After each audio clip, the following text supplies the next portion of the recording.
मेवाड़ की रानी पद्मिनी वीर वीरांगनाओं की धरती राजपूताना, जहाँ के इतिहास में आन बान शान या कहें कि सत्य पर बलिदान होने वालों की अनेक गाथाएं अंकित हैं। वहाँ ऐसे पुत्रों को माताओं ने जन्म दिया था जिनका उद्देश्य के लिए मर जाना जैसे खेल जैसा था। आज दिल कर रहा है मेवाड़ की महारानी पद्मिनी की गाथा आप सबसे शेयर करने का। 1302 ईस्वी में मेवाड़ के राज सिंहासन पर रावल रतन सिंह आरूढ़ हुए। उनकी रानियों में एक पद्मिनी थी जो श्रीलंका की राजवंश की राजकुमारी थी। राजकुमारी की अनिंद सौंदर्य यायावर गायकों चारण भट्ट कवियों के गीतों का विषय बन गया था। दिल्ली के तत्कालीन सुल्तान अलाउद्दीन खिलजी ने पद्मिनी के अप्रतिम सौंदर्य का वर्णन सुना और वह पिपासु हो गया। उस सुंदरी को अपने हरम में शामिल करने के लिए अलाउद्दीन ने चित्तौड़ मेवाड़ की राजधानी की ओर कूच किया। अपनी अत्याधुनिक हथियारों से लैस सेना के साथ मकसद था चित्तौड़ पर चढ़ाई कर उसे जीतने का और रानी पद्मिनी को हासिल करना। जालिम सुल्तान बढ़ा जा रहा था। चित्तौड़गढ़ में अपने दूत को इस पैगाम के साथ भेजा कि अगर उसको रानी पद्मिनी को सौंप दिया जाए तो वह मेवाड़ पर आक्रमण। रणबांकुरे राजपूतों के लिए यह संदेश बहुत शर्मनाक था।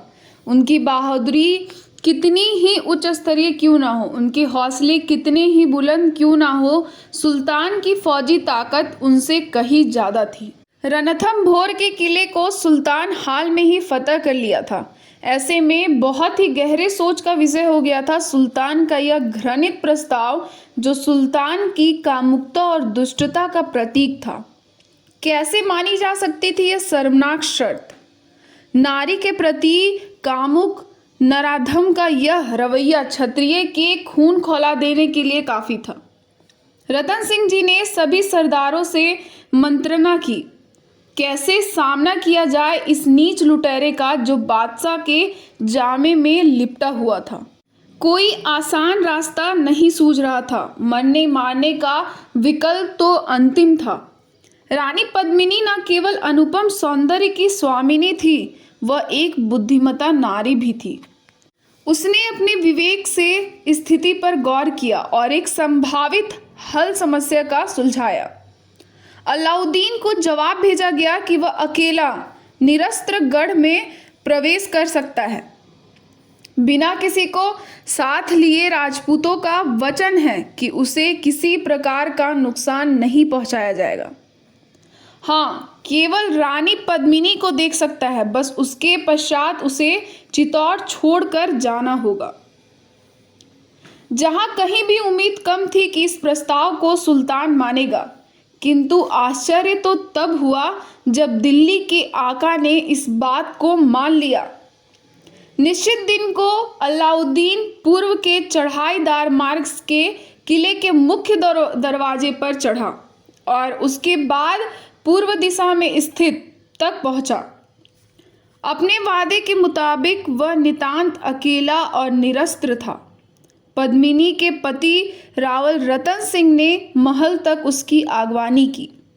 महल के ऊपरी मंजिल पर स्थित एक कक्ष की पिछली दीवार पर एक दर्पण लगाया गया, जिसके ठीक सामने एक दूसरे कक्ष की खिड़की खुली।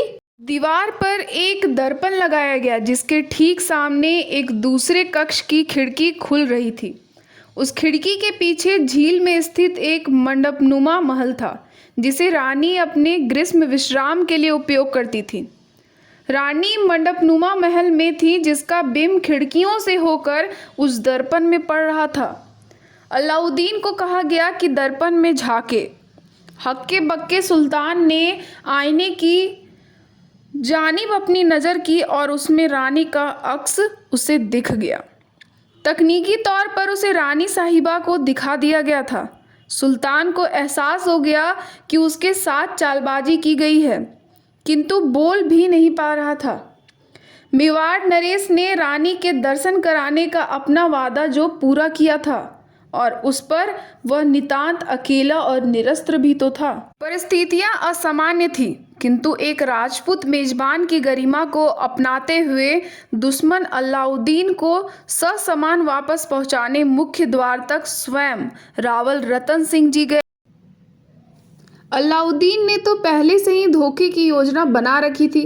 उसके सिपाही दरवाजे के बाहर छिपे हुए थे। दरवाजा खुला, रावल साहब को जकड़ लिया गया और उन्हें पकड़कर शत्रु सेना के खेमे में कैद कर दिया गया। रावल रतन सिंह दुश्मन की कैद में थे। अलाउद्दीन ने फिर से पैगाम भेजा गढ़ में कि राणा जी को वापस गढ़ में सौंप दिया जाएगा अगर रानी पद्मिनी को उसे सौंप दिया जाए। चतुर रानी ने काकोसे गोरा और उनके 22 वर्षीय भतीजे बादल से मशवरा किया और एक योजना बनाई जिससे राणा जी को मुक्त किया जाए। अलाउद्दीन को संदेश भेजा गया कि अगले दिन सुबह रानी पद्मिनी उसकी खिदमत में हाजिर हो जाएंगी। दिल्ली में चूंकि उसकी देखभाल के लिए उसकी खास दासियों की जरूरत भी होगी, उन्हें भी वह अपने साथ लिवा लाएंगी। प्रदुमित अलाउद्दीन सारी रात सो नहीं सका। कब रानी पद्मिनी आए उसके हुजूर में, कब वह विजेता की तरह उसे भी जीते, कल्पना करता रहा। रात भर पद्मिनी के सुंदर तन की प्रभात बेला में उसने देखा कि एक जुलूस 700 बंद पालकियों का चला आ रहा है। खिलजी अपनी जीत पर इतरा रहा था। खिलजी ने सोचा था कि ज्यों ही पद्मिनी उसकी गिरफ्त में आएगी, रावल रतन सिंह का वध कर दिया जाएगा और चित्तौड़ पर हमला कर उस पर कब्जा कर लिया जाएगा। परंतु अलाउद्दीन ने इसका बदला लिया और युद्ध का शंखनाद हुआ। युद्ध को जीतने में अलाउद्दीन सफल भी हुआ, परंतु रानी ने उसकी जीत को हार में बदल दिया था। जब रानी ने गोमुख कुंड, जहां घी, तेल, धूप से धधकती आग के लपेटों में रानी पद्मिनी के नेतृत्व में सभी महिलाओं ने उस धधकती आग में हर हर महादेव बोलकर खुद को समर्पित किया। राजवंशी शान राजपुतानी आन को हर हर महादेव की हुंकार में लपेटकर साथ लेकर गई थी पद्मिनी। अलाउद्दीन खिलजी की नापाक इरादे चूर चूर हो गए थे। उसकी ये जीत में भी उसे हार का अनुभव हो रहा था।